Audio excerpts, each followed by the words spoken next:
KABUL, Afghanistan, the number of civilians killed or wounded in fighting in Afghanistan climbed by 22% in 2014 to reach the highest level in 5 years as foreign troops concluded their combat mission, the UN said in an annual report released Wednesday. The United Nations Assistance Mission in Afghanistan UNAMA documented 10,548 civilian casualties in 2014, the highest number in a single year since 2009. They include 3,699 civilian deaths, up 25% from 2013. The UN says the Taliban and other insurgents were responsible for 72% of all civilian casualties, with government forces and foreign troops responsible for just 14%.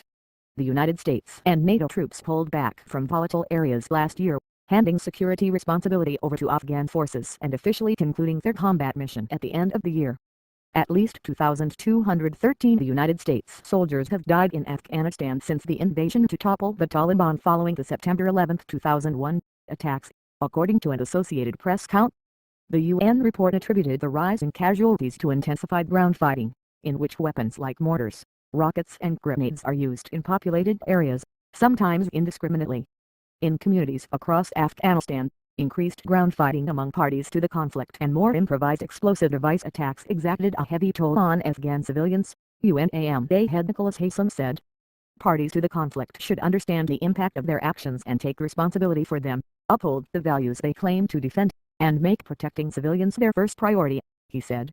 For the first time since 2009, more Afghan civilians were killed and injured by ground fighting than by any other tactic, including roadside bombs.